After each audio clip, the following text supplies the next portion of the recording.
Hi, everyone, and welcome back. We are joined today by Scott Ritter, a former U.S. Marine, a major intelligence officer, and also a weapons inspector, to discuss arms control. More specifically, the U.S. is considering sending Tomahawks to Ukraine, and yet it may also extend the START Treaty, which is the last main nuclear weapons agreement we have that is due to expire in February of next year. So welcome here to the program, and I thought it would be a good place to start with the Tomahawks. That is, well, as a weapons inspector, what are the Tomahawks and how disruptive would it actually be for the United States to send these missiles to Ukraine, I guess through Europe, but nonetheless to Ukraine?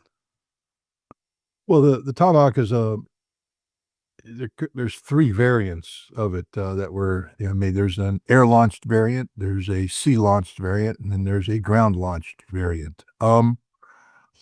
The ground-launched variant was deployed to Europe back in the early 1980s as part of the counter-force strategy taken by the United States to offset the Soviet deployment of the SS-20 intermediate range nuclear missile, road mobile.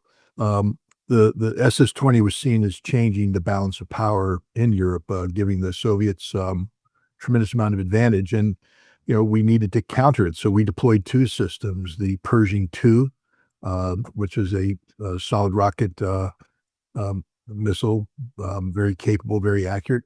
And we also deployed the ground launch cruise missile, the Tomahawk. The Intermediate Nuclear Forces Treaty was signed because what the world recognized is that these weapon systems of intermediate range were extraordinarily destabilizing, especially when deployed in Europe. And if you wanted to have a nuclear war between the United States and the Soviet Union, then these were the perfect weapons to deploy because the instability regime created would inevitably spin out of control. So President Reagan and General Secretary Gorbachev wisely, in December of 1987, signed the Intermediate Nuclear Forces Treaty. It went into force in July of 1988, and we got rid of them, eliminated them. The air-launched variant was still there. I know it very well. During the Gulf War in 1991, the first combat use of the air-launched cruise missile was used to strike initially the Taji Iraqi missile production facility. And there was the sea-launched version, which everybody has seen fired from ships and come out of the water from submarines. And it, again, played a very important role in the early moments of Desert Storm and just about every American military operation since. But the ground-launched version was gone, eliminated, until Donald Trump decided that he was going to pull out of the Intermediate Nuclear Forces Treaty, which he did in August of 2019, citing a manufactured case. At least that's my assessment, the case that we made against the Russians, that they were fielding a system, the 9M729. We claim to have intermediate range in excess of 500 miles. And the Russians denied it, did their best to try and prove otherwise, but we pulled out because we wanted to pull out. And the reason why I wanted to pull out is that we wanted to deploy the Tomahawk in a ground-launched variety. Within weeks of pulling out, we did the first test of the ground-launched Tomahawk, fired from what's called a Mark 41 pod, HSS Shore, the same system that's used on ships and also used, by the way, in Poland and in Romania as part of their so-called ballistic missile defense shield. Can also launch missiles like the Tomahawk that are ground attack missiles. And so here we are. It's back in system. It is not, there is a nuclear variant. Obviously, we're not providing that to anybody except maybe the British, but even then, I don't think so. But the Tomahawk's best known for its conventional payload, its ability to strike accurately over long distances. But it's a hyped up system. I'll just be honest with you. There's certain things that I'm allowed to talk about and certain things I'm not allowed to talk about. One of the things I'm still not allowed to talk about is the accuracy of the Tomahawk during Desert Storm. You can put two and two together as to maybe why they wouldn't want to talk about the specific effectiveness of that system. But we have even though they've improved the Tomahawk over time in terms of improved guidance, taking advantage of new technologies. When the Tomahawk was used against Syria, and again by Donald Trump and another hyped up thing, it didn't perform well. The majority of them were shot down or missed their targets. The Tomahawk's just not a very good system. And you need a lot of Tomahawks to destroy a facility. Again, I mentioned the Taji missile facility north of Baghdad for a reason, because we blanketed it with Tomahawks, scores of them, and we never fully destroyed it. So it's a system that has some capability, but when it comes to actual physical destruction of facilities, it's just not that effective. We fired 35 of them most recently against Iran, I believe, targeting missile sites in Isfahan, or nuclear sites in Isfahan, with little or no effect. So here's that system. It's now up for export. The United States, always looking to make a penny, has decided that it wants to export the Tomahawk. Before, I think ourselves and the British were the only ones who used it. Now the talk is to send it to Japan and the Netherlands. And the Netherlands is the important party here because, as you indicated, the Tomahawk wouldn't be provided directly by the United States to Ukraine. It would be sent through a European intermediary, through a NATO country. And the Dutch have they have, I think, concluded a contract. They've done their operational testing. A Tomahawk has been fired from a Dutch frigate. And the Dutch are in line to buy a couple hundred of these things. Delivery expected to begin in 2028. And so when we talk about providing the Tomahawk to Ukraine, it would be through a European intermediary, and the Dutch seem to be the most likely candidates because they're the only European power besides the British to be purchasing the Tomahawk. Any other European nation coming up, you'd have to get in line. And Ukrainians would never see that weapon system. But this is where we're at. It's it can reach out and touch people 1,500 miles accurately. But as President Putin mentioned in Valdai, the very discussion group we were at, it's an old system, and they can shoot it down, and it's not a game changer. It really isn't a game changer, unless it strikes political targets. I mean, as a weapon system to degrade, the only reason why Ukraine would want this is to, for instance, you see a lot of talk now about using the Tomahawk or a Tomahawk-like system to take out the drone production facility near Kazan. You would need to take out that facility effectively. You would need over 60 Tomahawk missiles to strike that facility. It isn't going to be done with one or two. You would need 60, and even then, there's no guarantee.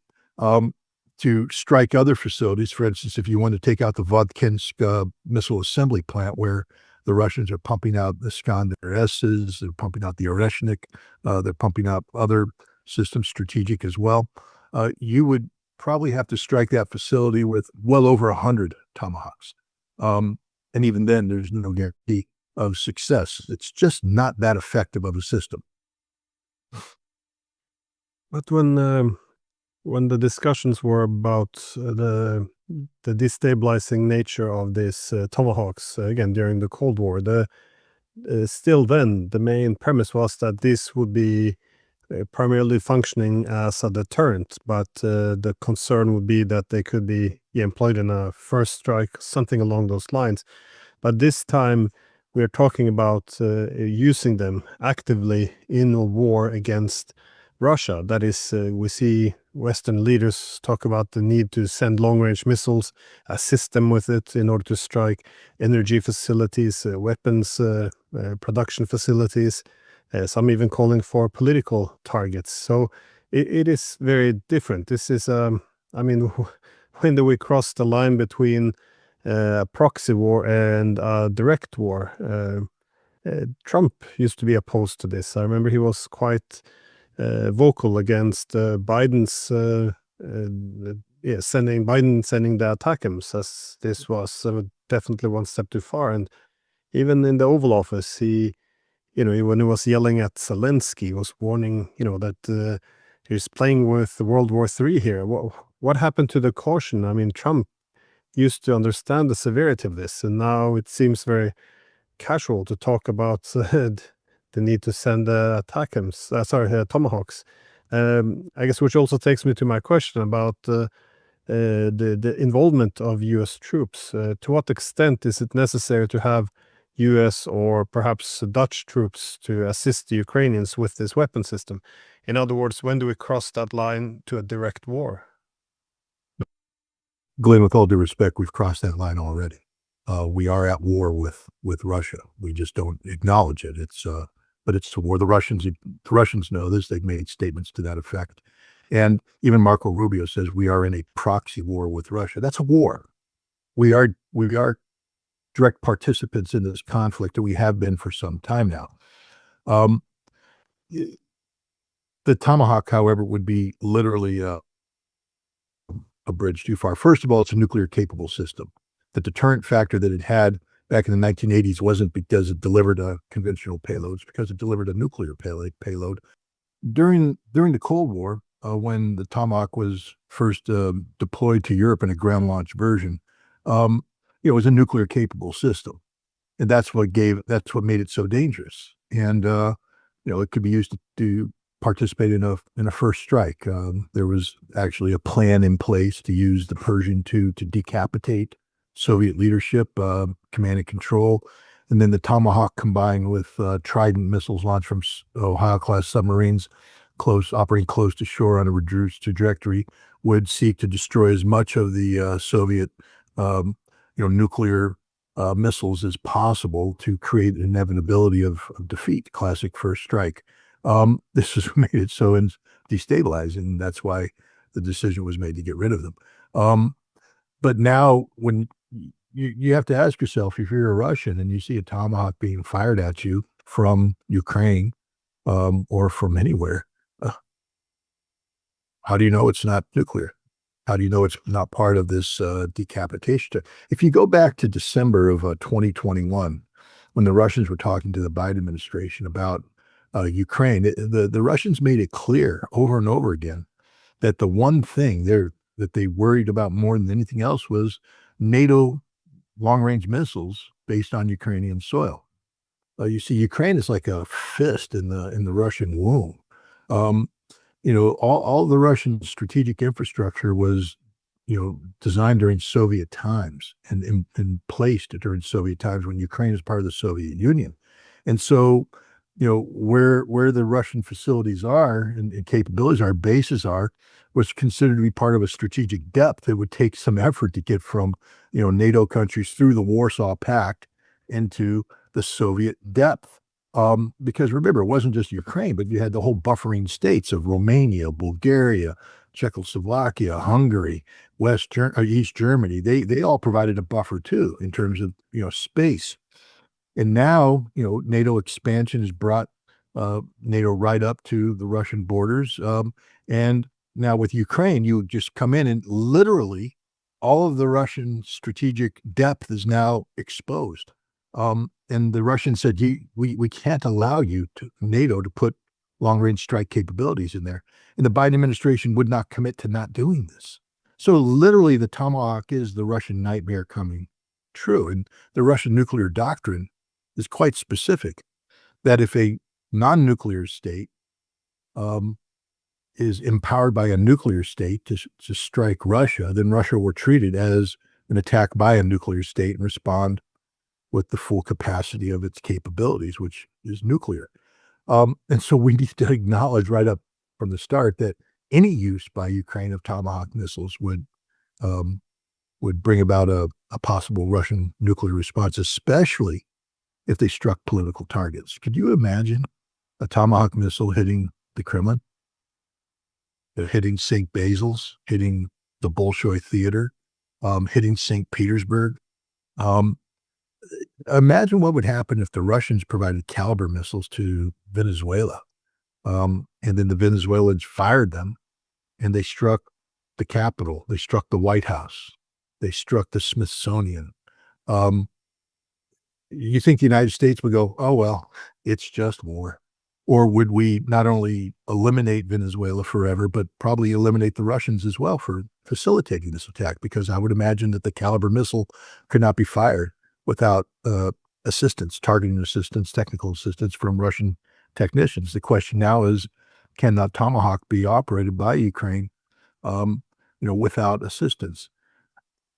The version of the Tomahawk that the United States employs that has access to satellites, GPS satellites, radar satellites, imaging satellites that provides real-time updates. This cannot be operated by anybody other than Americans, because first of all, the communications systems are all heavily encrypted, and the keying material is closely guarded secret, protected by the National Security Agency and other defense security agencies, and it will not be shared with anybody. These are the most closely held secrets in the United States, and so. And the other thing is the packaging. For instance, the terrain following technology. That strike package, the mapping, is prepared by a special American Department of Defense activity that uses American intelligence information to do this, and that nobody else in the world can replicate that. So if you're using Terracom, that means you're using American intelligence specifically configured for the target that you're striking, which means America is now targeting Russia, in effect. The same thing with the GPS. It's military-grade GPS, which is in encrypted communications. If you used commercial-grade GPS, the Russians would jam it. The missile would be stupid. And then finally, the final guidance that goes in is imaging matching. Images are stored inside the Tomahawk, and then as it comes in, it scans and it's looking for a match. And it finds the match and then does the final maneuver to hit the target. That's, again, imagery provided by the United States system, again, that cannot operate without the United States. So the American version of the Tomahawk could not be provided to Ukraine without the Americans running the whole show. I mean, maybe a Ukrainian finger would push the launch button, but everything else would be the United States. So it would be the United States literally attacking Russia. The export version, by necessity, would have to be dumbed down. To what extent it would be dumbed down, I don't know. Nobody's come out and said that. I do know that Congress has provided waivers for the missile technology control regime so that the Tomahawk could be exported. And one would imagine that there would be a degradation of capabilities that the United States, in selling the weapons system to another nation, even a NATO nation, would have to configure it so that it could be controlled by just that NATO nation. And then the question is that transferable to Ukraine? Meaning that if you can dumb it down for the Dutch, can the Dutch just transfer it to the Ukrainians and give the Ukrainians a similar level of dumbed down training that they had? These things aren't known yet, but it doesn't matter, because the moment a Tomahawk is launched against Russia, the Russians have no choice but to assume that it's a nuclear capable missile and will have to act accordingly. Well, if it's known that this is will be seen as a U.S. attack on Russia, that this, as you said, is the worst nightmare for Russia, given they don't know what kind of payload is carrying, and indeed could for this reason trigger a nuclear response from Russia. Why do we have people like General Keith Kellogg, which seems, I would say, overly eager to have the Tomahawks sent to Ukraine? I mean, when they're all in a group together, patting each other on the back, saying, well, this is just Ukraine defending themselves. It's not as if we've been, engaged in a proxy war against Russia for the past decade. Surely they must know what risk they're running here. Why are they so eager? Is this desperation, or are they stuck in a bubble? It's very hard to understand why we would, after going through the whole Cold War now, almost pushing for a direct war with the Russians. Well, there's two things. One is desperation. We're losing. We're losing bad. We gambled everything on the belief that the Russians wouldn't be able to survive sanctions, the Russians wouldn't be able to survive diplomatic isolation, and that the Russians didn't have the military capacity to, um, you know, sustain this conflict. We were hoping that the Russians would collapse, literally collapse. I mean, the whole purpose of this campaign was to bring about economic collapse that would bring about societal collapse that would bring about political collapse. This is a regime change operation that's being run, part and parcel of a policy that's been in place since Vladimir Putin was won his first election. I mean, there was a period of time between um, Yeltsin appointing him on New Year's Eve, 1999, and Putin winning the election in March of 2000, where we believe that he was just a figurehead, placeholder that we could manipulate the Russian political system as we had previously with Boris Yeltsin, and put somebody in that would be more to our liking. But when Putin won the election very narrowly, by the way, people can think he's a dictator. He's a democratically elected guy, won by a very narrow margin. Um, we didn't know what to do. And so we began a policy of containment. How do we contain? Because see, we had Russia where we wanted them, down with our foot on their throat. How do we continue this with a guy that we didn't pick? And so we've been struggling with Putin ever since then. And the Obama administration, straight up, the Russian reset.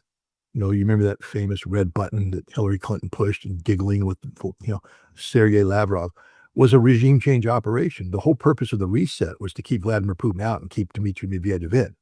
That was it. That's the only reason why it happened. And when it failed, when Putin came back, we doubled down. Nemtsov, Navalny, all of the CIA operations, 100% straight up CIA operations designed to undermine, the Russian political system, to create an opposition, not because we believed in democracy, but because we wanted to bring down Vladimir Putin. And we've been, embarked on this ever since. And the special military operation was, the basically the Russians saying no to a whole bunch of stuff. But so this is a regime change operation, and it has failed. Vladimir Putin today is stronger than he has ever been. I mean, anybody who thought that this man would wilt, you saw him, 4 hours. The brain works. The brain is attached to 25 years of experience of rebuilding Russia, of leading Russia out of the ashes to this position of global prominence. This is the last place the people who were gunning for Putin wanted him to be. And so there is a sense of desperation that they have failed in the architecture that was supposed to facilitate the demise of Russia, NATO, the European Union, the rules-based international order, the G7, the G20. It's all falling apart. And the United States is recognizing that its role as, unmatched global hegemon is over. We are transitioning, whether we like it or not, to a multipolar system where Russia is playing a major role. And we always feared what would happen if Russia and China got together. Well, Russia and China have sort of gotten together. And so we're gambling that we can still bring Putin down. And that, you see this. I mean, Gilbert Doctorow, I know you know him. He has talked about a coup, Russian elites being. This is just nonsense. This is Western fantasy land. There is no coup being plotted. There are no disenchanted elites plotting against Vladimir Putin. This is just an absurdity in extreme. But it's this kind of thinking that empowers the Keith Kellogg's and the Marco Rubios and the Pete Hegseths and the other Russophobes who surround Donald Trump, because they need to believe that there's a chance for victory. They can't accept the inevitability of Russia's, Vladimir Putin, walking away a victor in this. And so they are convincing themselves that by taking these actions, they will bring down Russia. I mean, Doctorow Tomahawk hits Moscow, and it's it. Putin collapses, folds like a house of cards. It's over. He's out of here. It's done. No, the world ends. But there's that aspect of it too. But this ties into something else that's even more dangerous. There is a feeling that Russia is bluffing, that Russia is basically holding a pair of twos and betting like they're holding a royal flush. That when it comes time to call the hand, Russia's not going to be holding the cards and will have to fold. That they're overplaying this.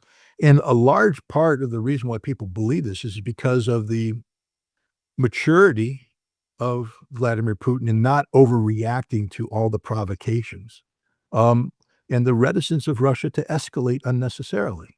Russia, has taken insults and hits that would prompt Western nations to react in a different manner.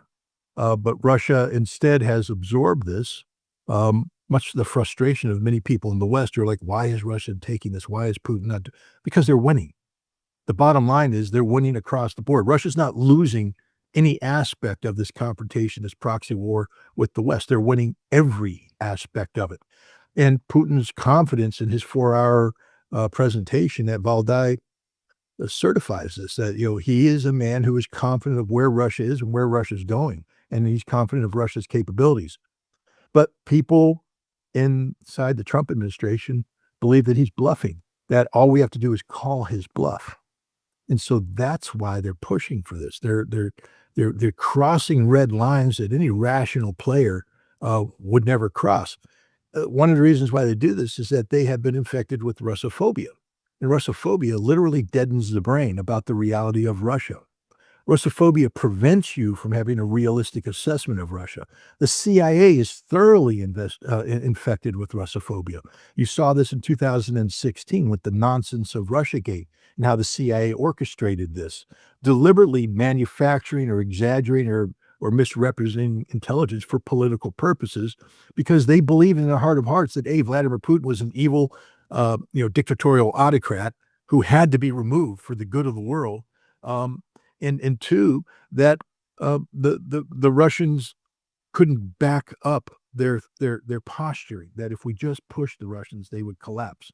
And so here we are with the CIA advising the president that Russia's weak. He's surrounded by people who are saying the Russians are bluffing. And most importantly, the president's embarrassed. You see, he put a lot of political capital in bringing this Ukrainian-Russian conflict to an end. He said he could do it. He implied that all he had to do is pick up a phone and the world would come to it. And now he's embarrassed. He's got mud on his face. And embarrassed, he's looking for face-saving ways out of this. And he's surrounded by people who are saying, peace through strength, Mr. President, peace through strength. You must be strong. And the Russians are bluffing. Putin's not as strong as he thinks he is. He's taken more casualties than he's admitting. They're not capable of producing what they produce. They are an oil-based economy. All we have to do is strangle their oil and they will collapse like a house of cards. And he's getting all of this Russophobic advice, and nobody who knows anything about Russia's in his orbit.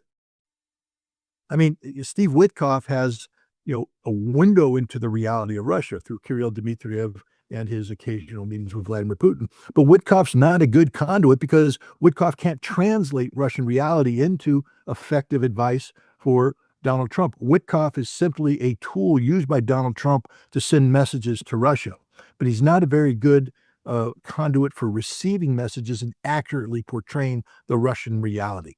And so we have a president who literally lives in La La Land right now, who is agreeing to things because he believes that it's effective policy, and he believes that Russia is weaker than it is, and he believes that Russia is bluffing. Well, there was, Gorbachev. He didn't shy away from criticizing Putin, but he also recognized, though, that if it hadn't been for Putin, Russia might have collapsed in the 2000s. So essentially crediting him for saving the nation. So no, I don't see a regime change or a coup going away, coming along anytime soon. But I guess just a quick observation. Yeah. When was the last time you saw a coup take place in a country where the leader had over 80% support?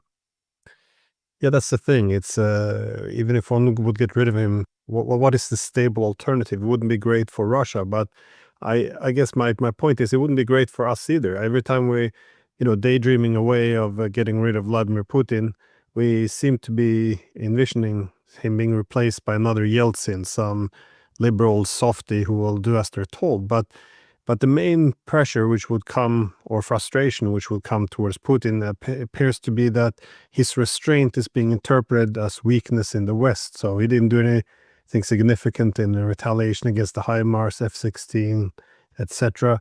So his main opposition would be some very hawkish figures. I always advocate that perhaps we think this one through before we start acting on our daydreams about replacing President Putin. But it does take me though to the Europeans. I mean, we talked a bit about Americans being irresponsible, but for the Europeans, they seem to be in a dilemma because at some levels they recognize that the Tomahawks can trigger World War III. If we let the START treaty go, it could lead to nuclear war. Yet, if we bring the US into a war with Russia, that's the one thing that could rescue this dire situation. So they recognize the dangers of escalating. On the other hand, what's the alternative? We can't lose. We bet everything on this war. How do you see this playing out? Because, well, overall, I guess the transatlantic relationship with the US, it depends on a Russian adversary, but making Russia an enemy also makes Europe less prosperous, makes it less secure, and also less relevant in the world. So it's not a great security architecture because we keep to hold on to NATO. We end up redividing the continent, remilitarizing it, and weakening ourselves, making ourselves more dependent on the United States, which frankly would like to set its sights on more interesting parts of the world. Do you see NATO surviving this war? No, I don't see the EU surviving this war. I don't see Europe surviving this as it's currently configured. Look, there's a couple things that mitigate against Europe's enormously dangerous posture today. One is that the United States doesn't want a war with Russia. I mean, Donald Trump has made it clear that this is Europe's problem. I mean, even Kelly Kalas, who is just, noted for being perhaps even more dense than, Baerbock. She recognizes that the United States has washed its hands of the Ukrainian conflict, and it's on us, and we can't do it. We can't do it. And one by one, you start to see Europeans wake up to the reality of what's happening here and the damage that's been done. I mean, Germany is a basket case economically. France is a basket case politically. The United Kingdom is collapsing as we speak. The idea that Europe's going to be able to drag the United States into this war is an absurdity. Even if, again, let's look at the Tomahawks, unless something radically changes where Trump says, I'm giving them American Tomahawks with American support personnel. No, but that goes against everything he said. It said it's going to go through a NATO partner. It's not going to be American. That means the timelines are such that we're not talking reality. It's like with the ERAM missile that we talked about earlier. It's October. They've produced one prototype. That's it. Where's the 3,200 they're going to rain death and destruction down on Russia? They don't exist. And they're not going to exist for some time. And Ukraine isn't going to last that much longer. I mean, Vladimir Putin mentioned in Valdai, he said, look, this war is simple. We just kill their soldiers and they can't replace their soldiers. And at some point in time, they collapse. And that's the Russian strategy, to wait this thing out. Politically, all Russia has to do is continue to do that. Kill Ukrainian soldiers in prodigious amounts, which they're doing as we speak, and wait for it doesn't matter what kind of weapon systems are provided, because if there's no Ukrainians to man these systems, then it just doesn't matter. And literally, that's what Vladimir Putin said. But the other thing is, the longer we wait, the more fractured Europe becomes. I mean, there is a growing reality that many of these governments aren't going to be around this time next year. I mean, France just lost its sixth, maybe seventh prime minister in 2 years. It's non-functioning government. How long can Macron continue to stay on? At some point in time, you know, reality dictates he'll have to resign and hold snap elections for the presidency, and he'll be gone. And when he's gone, he will be replaced by somebody who will not pursue, irresponsible French policies. Keir Starmer is likewise history. Um, how long can Merch hang around? I mean, the man is just saying, we're going to cut all your pensions. We're going to change life as you know it because my government doesn't know how to make sound policies. Oh, by the way, we want you to pay billions of dollars to Ukraine for this war that can't be won. Europe, NATO can't survive. NATO doesn't have the ability to reconstitute an atrophied military system. There's not enough money in the world to do this, especially the way NATO operates. They don't have good unified procurement. They don't have, the kind of training, the focus, the leadership, anything. They have coasted for the past 4 decades on America, having American back them up. Today, though, what can NATO do on its own? The answer is literally nothing. Nothing. Absolutely nothing. And it's too expensive to fix.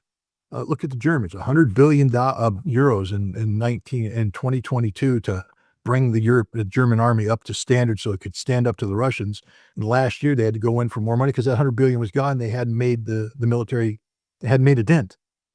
There's not enough money to fix Europe's military problems as long as NATO is the problem. If you want to fix European military posture and European military capabilities, then the individual nation states must decouple themselves from NATO and focus on the legitimate defense requirements of that state.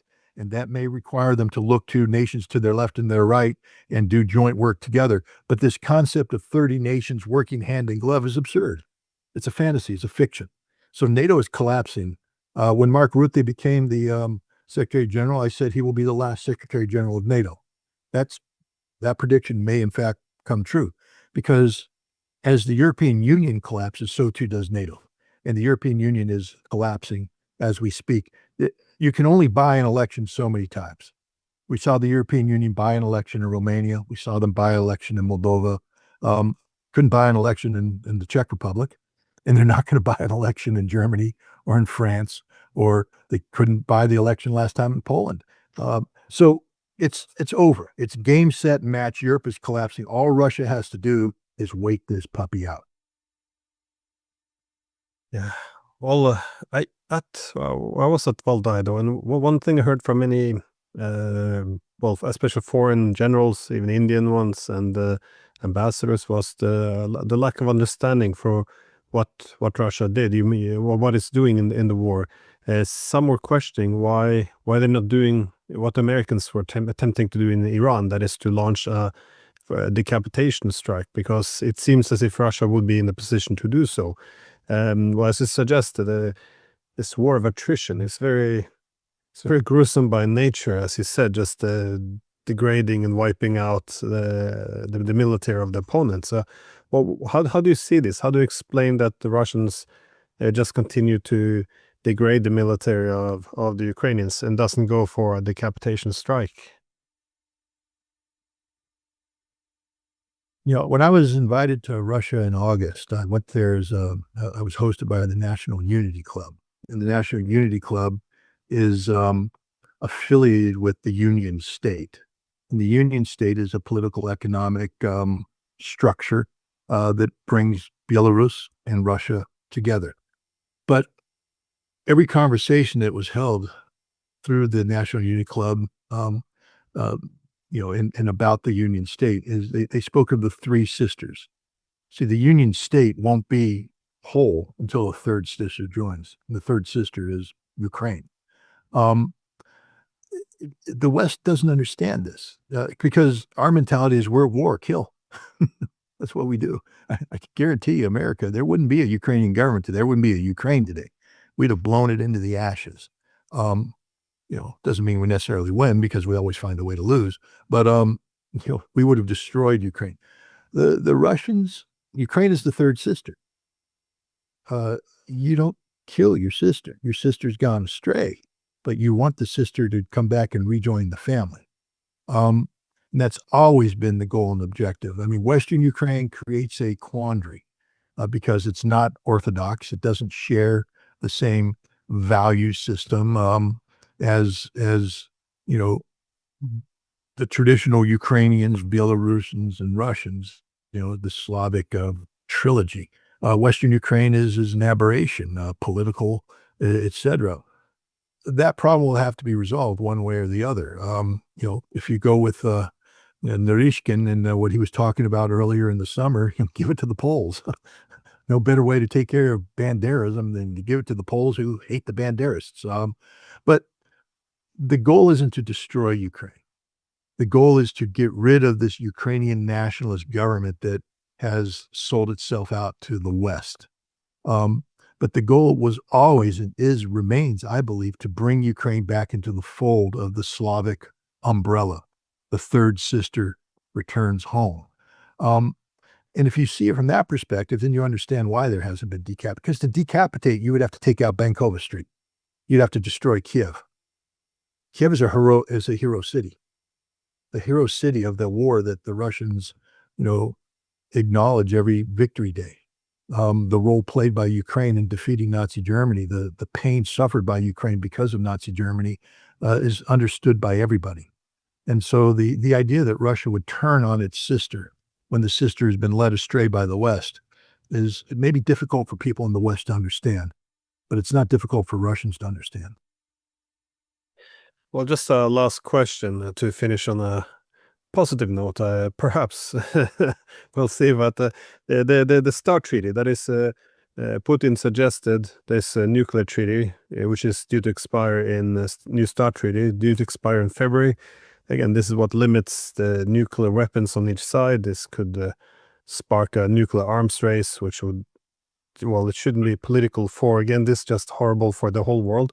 First, it seemed as if he didn't get any response at all. But now Trump appears to have signaled that he appreciates the offer. I'm not sure what's going to happen with it. Do you see any future or any possibility now in extending the new START treaty, at least buying one more year to prevent nuclear Armageddon? Or what's standing in the way of this? Well, first of all, the START treaty is dead. It will expire on February 5th, and it will not be extended. That's not what Putin's offering. The Russians were ready to receive an offer from the United States to extend New START, but that required the United States to change its attitude. Russia's not going to engage in strategic arms control with a nation that seeks the strategic defeat of Russia. And that was the Biden administration's policy, the strategic defeat of Russia. And that's why basically the New START treaty stopped being implemented. Nobody broke out of the constraints, but there's no inspection regime. There's no exchange of data. There's nothing that makes the treaty work. And the Trump administration, frankly speaking, hasn't been active in this regard. In fact, it's done the worst. Back in July 25th, Donald Trump said, this New START's a treaty we can't allow to expire. Too late, Mr. President. It's going to expire. But why didn't he take any action on that? Well, because on July 19th, 6 days prior, Marco Rubio gutted the State Department, gutted it. 1,300 positions removed. Many of these were people who would be involved in, monitoring treaties and negotiating new treaties. The people who interact with the Russians, they no longer are employed. And moreover, the offices and departments the bureaus that would, take the lead on something like this have been consolidated. I mean, the guy who would normally be running, arms control negotiations now also is responsible for counterterrorism and counter narcotics. How do you make arms control a priority there? Arms control is always the toughest thing to sell to people because it doesn't have the immediacy of, 9/11 or, Venezuelan drug smugglers running through the oceans. It's this esoteric thing. And now the person is supposed to sell this esoteric concept of arms control to the president. is also running a potential war against Venezuela and counterterrorism operations in the Middle East, and et cetera. There's nobody doing the job right now. Nobody. And you saw the Russian ambassador to the United Nations came out and said there's just literally nothing happening, nothing coming from the United States on this. So Vladimir Putin, recognizing this, I think on September 22nd, said, "Look, we'll offer a moratorium, a 1-year moratorium. The treaty's dead, finished. But we will keep the caps in place, 1,550 for a year. And during that year, if the United States wants to engage with us, we'll be more than happy to engage." Um, but one of the other things that the Trump administration's made difficult is the Russians are ready to have bilateral negotiation with the United States. But, Trump has said, "Oh, the Chinese have to be brought in." The Russians are like, "Well, if you want China to come in, talk to," I mean, this is what Putin just said. "If you want China to come in, you talk to China." But understand that if you're broadening it that way, then the United Kingdom and France, who are NATO members, by the way, and are extending their nuclear umbrella into Europe, that comes onto the table. And then other things, missile defense, comes onto the table. And then Putin said, "And if you give Tomahawks to Ukraine, that sort of ends it all right there. There won't be." And so there's no easy way out of this. The Trump administration, Donald Trump said, "Oh, that sounds like a good idea," but who's advising him? Because I don't think he could take it to the next step. Why is it a good idea, Mr. President? Why is it a good idea? Because I know the president's been briefed on what happens on February 6th if the treaty goes away and the moratorium isn't there. The Minutemen III, oh, by the way, just so everybody understands, the Sentinel missile was supposed to replace the Minuteman III by 2030. It's dead in the water. Can't afford it. Doesn't work. And so now we're going to extend the life of the Minuteman III until 2050. Now, one of the key aspects of the Minuteman III, it used to be a 3-warhead system. And because of New START and another earlier version of START, we dropped it down to a single warhead. Now, we have tested the Minuteman III on several occasions in the past with 3 warheads just to prove that the system could do it. But Congress has been briefed that if New START goes away, the Minuteman III will instantly be upgraded to a 3-warhead system. We have 450 Minuteman III deployed right now. That's 450 warheads. Now we instantly see that number triple. The same thing with the Trident. We took the Trident down to a certain number. We would see every Trident missile have increased warheads on it. So we would literally quadruple or quintuple the number of deployed strategic nuclear weapons overnight.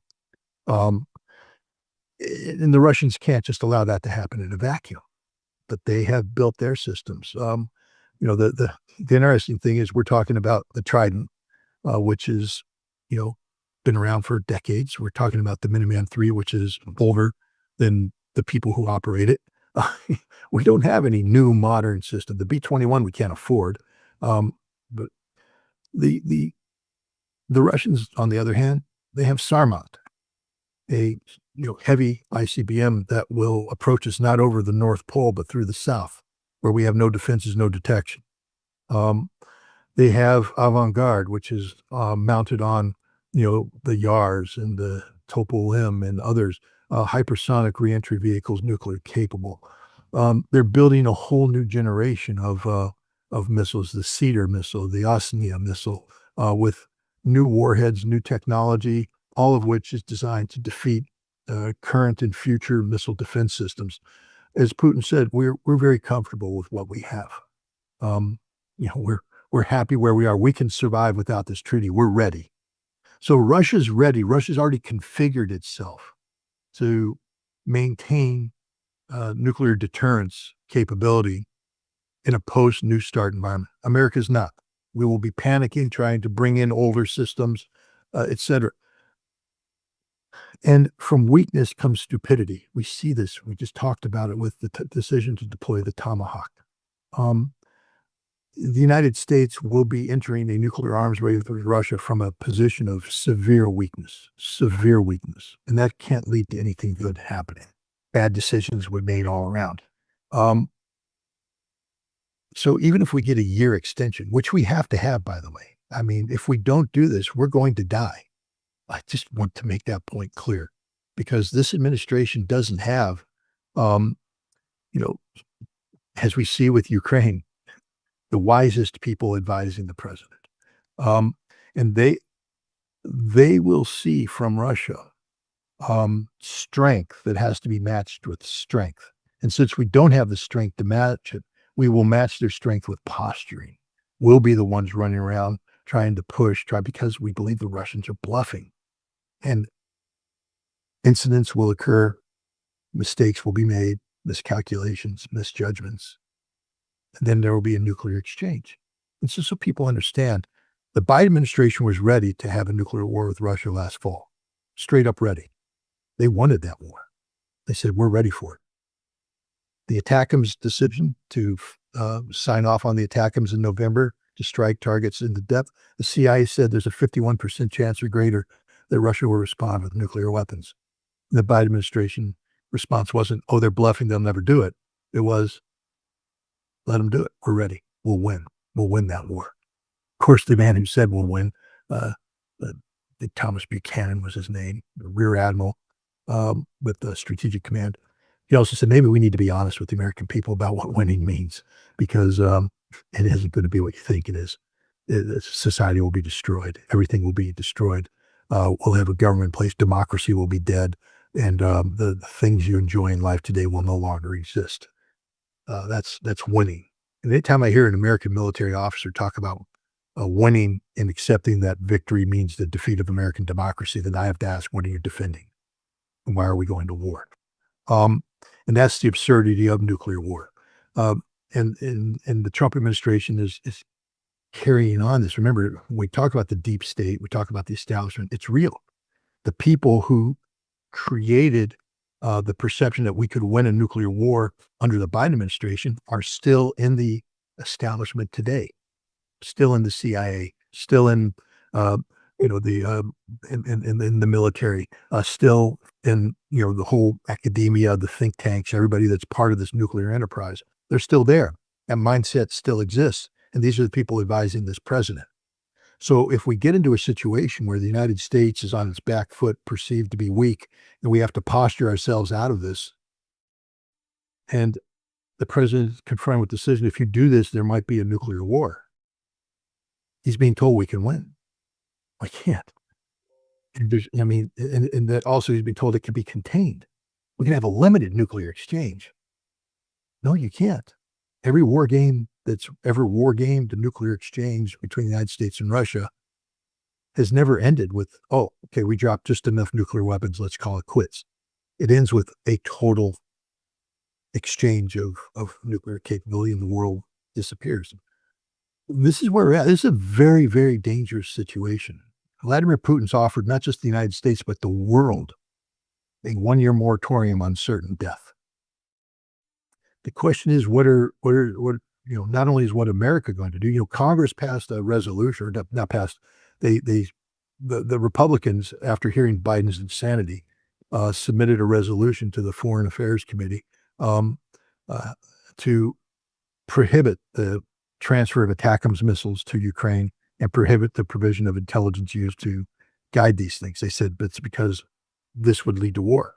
Well, we need Congress to do the same thing for the Tomahawks today. Basically tell the president, no, you can't sell Tomahawks. We won't allow it, and we won't allow you to give intelligence. We need Congress to take action. But we also need America's allies to take action. America's allies, Europe has to say, this is suicide. This is stupid. This is bad.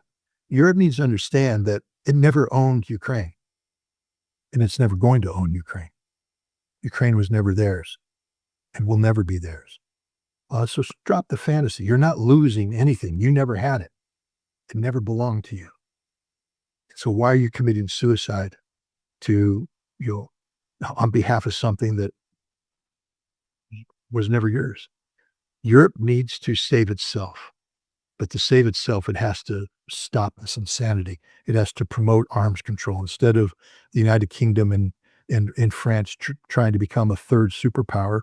They need to basically recognize the destabilizing reality of their independent nuclear forces, and they have to be willing to put that on the table as part of an overall, negotiated settlement between Russia and the United States. Russia's ready to do this, but the Ukraine war has to finish in Russia's favor. The United States and Europe have to stop their policies of seeking to bring down Vladimir Putin and destroy Russia, learn to live in peaceful harmony with Russia, if not as friends, at least not as enemies. And then the structures of nuclear deterrence could be adjusted to this new reality. But without that, we're going to enter an arms race, and the end doesn't look too good. Yeah, this seems we should really reconsider this objective of the strategic defeat of Russia, the world's largest nuclear power, before we destroy the world. Is quite shocking what we're willing to risk in this proxy war. Anyways, thank you as always for being so generous with your time, and this is and warning us. I think this is a very dangerous period of time, and it's a bit concerning how nonchalant and non-caring the world seems to be about the path we're going down at the moment. So thank you again for your time, and I hope you can come on again some other time. If we're alive.